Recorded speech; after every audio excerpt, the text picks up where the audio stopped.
Welcome guys, thank you for watching. It's been a few days since I've seen you. In the last episode we were making a big decision about our suspension for the 2006 V6 Mustang that you see behind me. Now this is our project car and it's our daily driver, so we beat the crap out of it at the same time of taking great care of it. I usually keep it spotless. I try not to wreck it in any way possible. So check out our great content below. We usually make what you request as well. So I really appreciate giving a subscription or a comment. Just give a thumbs up if you want. Thank you again for watching. Like I said, we had a huge decision to make because our free set of coilovers that we were running were really on their last leg. I beat the crap out of them because they're really meant for smooth, fast roads with no bumps, and that's the opposite of what I use the car for. So clearly they didn't last great. This is pretty much my fault. I also couldn't get an adjustable Panhard bar on the car, so I ran it with the rear wheels about 3/4 of an inch off center. So this put a little bit of diagonal stress on the bottom shock mounts, and this is on the rear. The front suspension is good. The upper mounts are failing a little bit just because they're really not meant to stretch as far as I've had to use them. Now with that being said, I had to decide if I wanted a great high-end quality coilover or if I wanted new struts and shocks with lowering springs, all of which would cost me a lot of money. And as you might know if you've been following us and subscribing, we are saving up for a huge purchase, a big car.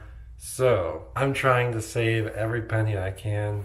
That is with utilities, food, bills, the car, modifications, and everything. So I've finally made a decision, and I'll show you what we went with for our V6 Mustang. I also saw a really great video yesterday on YouTube about why the V6 Mustang is the best option to buy right now for a project car. And basically with the low cost to get in and a beefy engine that's really reliable, it's a fun project car. You can get a manual transmission on it as well, tune it up, the whole thing, for just such a great price. And it's a reliable car. And as you can see, you can do basically anything you want with it and modifying it. So I agree with the video. Now this really kind of ties into what I'm talking about. So not many cars do you have a million options for suspension, but this one you certainly do. So what I'm about to show you on the rear wheels here is our new setup, simply because I destroyed our last coilovers. So we do have new sway bar links on both sides, but we've had that for a while. What is new is the shiny silver Whiteline adjustable Panhard bar. And this is actually the exact same product as the RTR Ready to Rock Panhard bar. It adjusts in the same exact way. It's the same physical product. And then the red springs are Eibach Sportline Lowering Springs. It's a 2-inch drop, and I believe it's a bit more than a 2-inch drop on ours.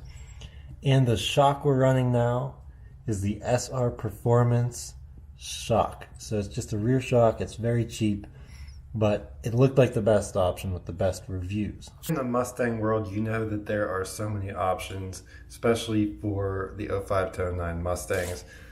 I had the option of getting adjustable rear Coney shocks, and I believe they're yellow, or the orange Coney shocks, which a lot of people pair with lowering springs.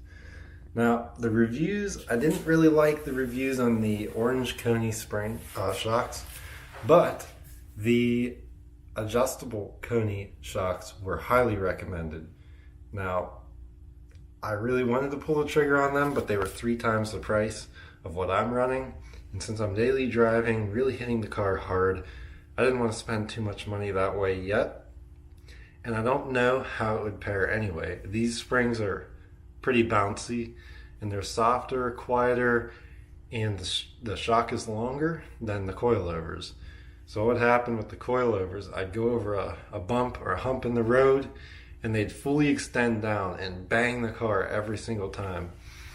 With these, obviously, because it's a lowered car as well, there's a lot more throw in the shock. So they can drop down a lot lower without causing any loud noises or overstressing any component.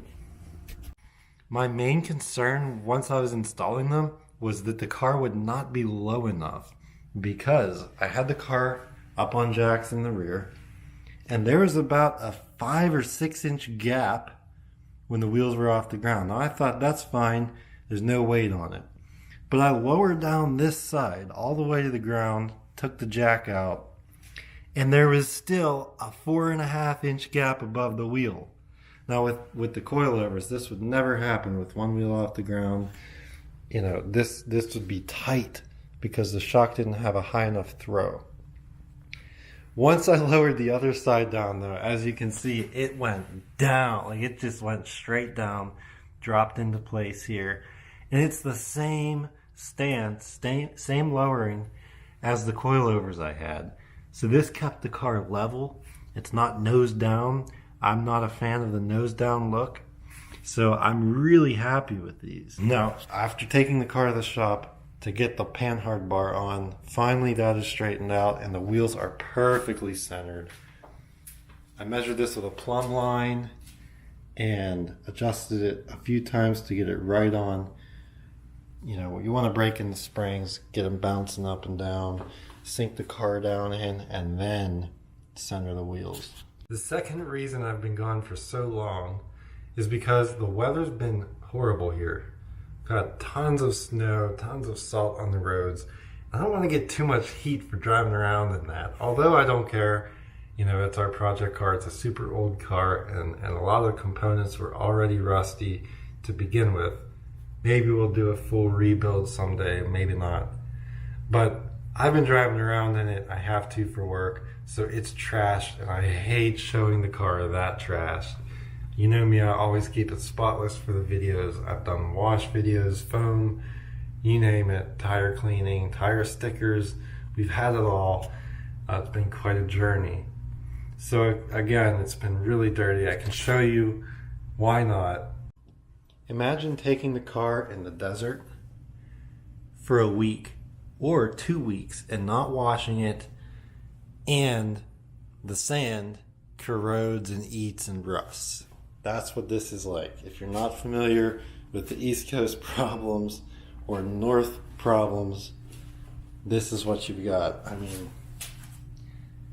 I hate when this is happening because the tires are completely white with salt. This is not how I keep the car, and it's just a bad impression. Bad thing to see a Mustang driving around like this. But it's a fun car. That's why I have it as the daily driver, and that's why it's not the end of the world for me.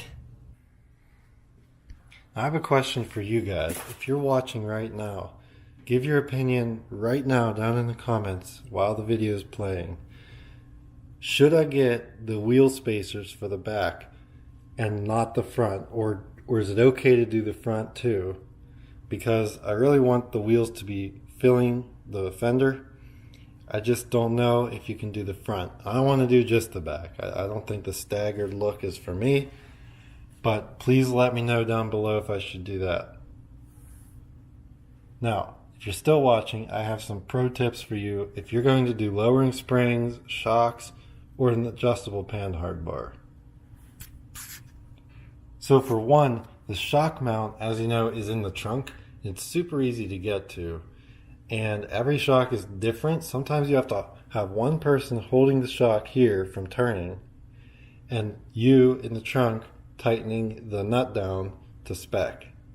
So if you're doing that, it's going to spin the shock unless you hold it.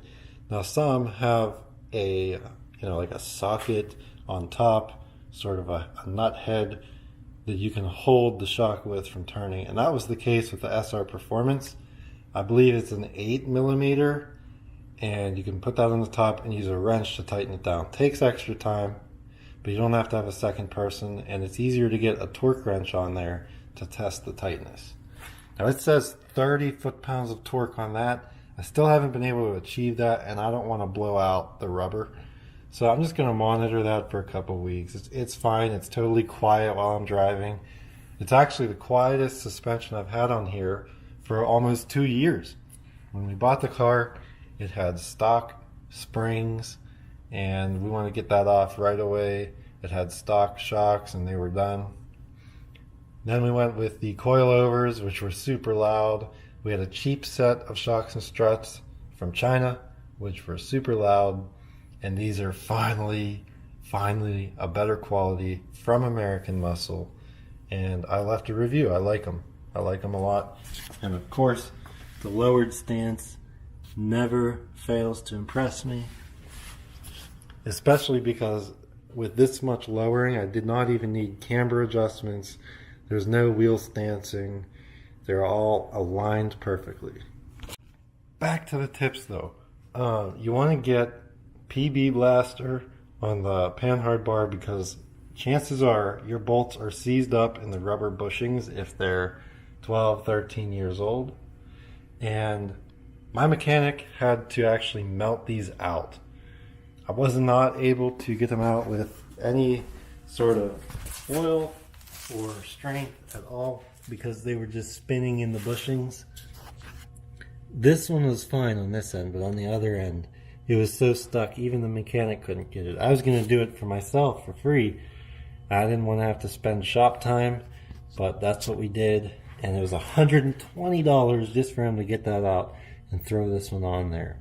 Now what's funny is, I didn't specifically tell him that I had lowered the car. I thought he knew. So he put this Panhard bar to stock length, so my wheels were still off center, and I had to come home and do it.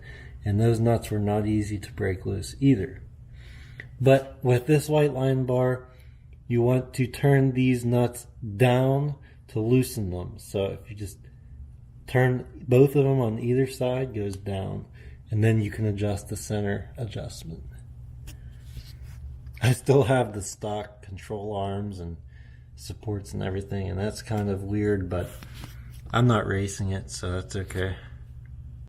So shocks and springs are actually pretty easy on the back. Now if you're wondering why I didn't do the front, I like the front coilovers. I like how they run. I like how they're aligned and lowered. So I'm not messing with them. They're working for me. They're still in great condition. And like I said, I'm just happy with how the car leveled out. It's not nose down anymore. And I can really drive it and look at it the way I've always wanted to. This also saved me about $300 not buying new front struts. But I do have the springs because the Eibach Lowering Springs come with all 4 corners. Check out my review of these tires from BF Goodrich. I still love them after that review. It's been several weeks and I cannot complain. They're incredible. They're so much better than any other tire we've had on here. For sticking with us this long, please subscribe. I really appreciate it. I want to talk to you down in the comments and really enjoy, guys. Have a great time with your Mustang and we'll see you around.